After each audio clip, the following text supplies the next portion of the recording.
Welcome to the breastfeeding workshop.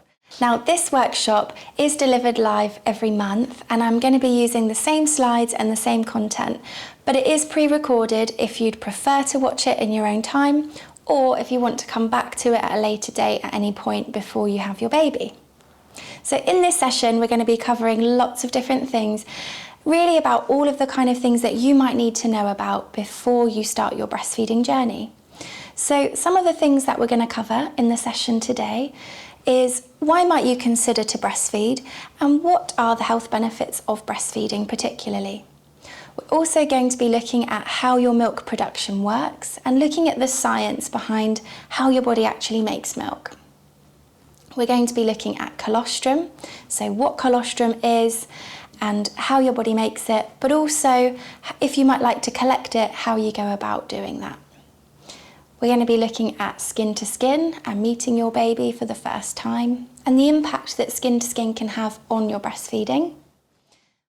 We're also going to be looking at how to make sure your baby gets a really good latch, and this will make sure that your baby gets the most amount of milk possible during the feed and that you're as comfortable as possible during the feed as well. So we're going to be looking at how to get a good latch and looking at different positions that you can try and find something that works for you. We're going to be looking at knowing what your baby's feeding cues are, so what feeding cues actually are and what they look like. And we're going to find out how to tell if your baby is getting enough milk. We'll be looking at the support and help available to you in Southampton and the wider areas. And we're going to touch on a little bit about what the fourth trimester looks like. So I really hope you enjoy the session today. Whilst this session today uses the words women, mother and breastfeeding, we also acknowledge that not all pregnant or birthing people identify as women or mothers, and some choose to use the words chest and chest feeding. Our staff will accommodate you with your chosen pronouns and language preference, as well as any disabilities and cultural requirements, and can provide you with individualised care to support you with feeding. So, it may be worth having a little think about what your goals and intentions might be for your feeding journey. Some of you may decide that you already know how you want to feed your baby and what that looks like. Many of you may have no idea, and that's absolutely fine too. You're in the right place to get all the right information to help you make a choice that feels right for you. Now, in this course, we're not going to dive too deeply into the health benefits of your milk for your baby, because if you didn't already know, then you wouldn't be here in the first place. However, for some of you, it might be really interesting to see the impact that your milk has for your baby. So we're going to take a little look about what is so special about your milk. Nature has been researching your milk for hundreds of millions of years. The composition of your milk is alive and changes throughout the day, the night, the months, and the years to meet your child's needs.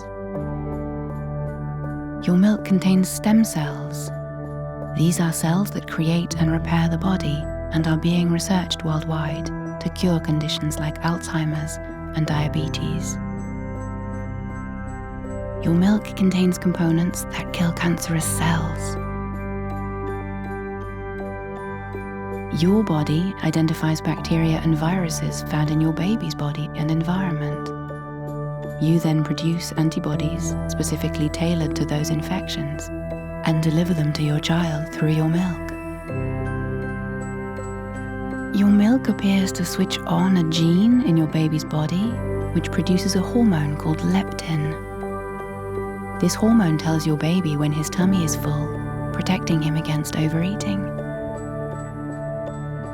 Your milk contains oxytocin, a hormone that induces relaxation and feelings of well-being in your child and in you.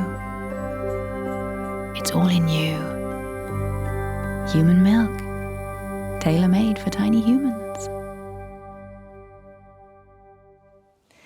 So it's really fascinating to see that your milk is tailor-made for your baby.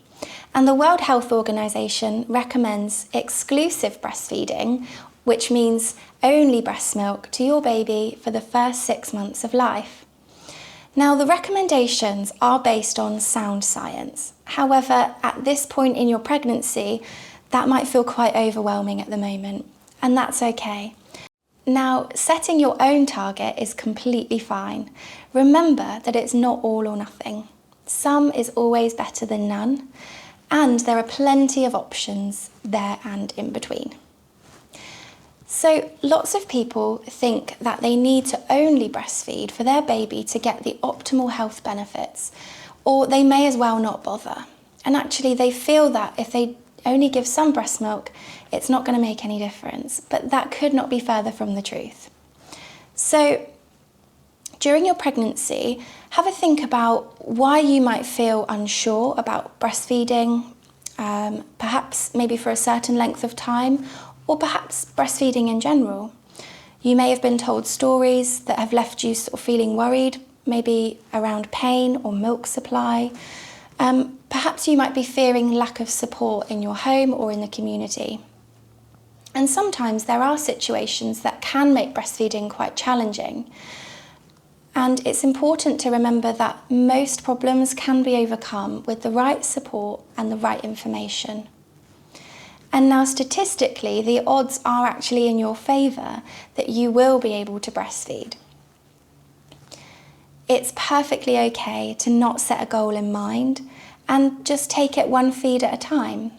But make sure that you champion your successes along the way each and every feed.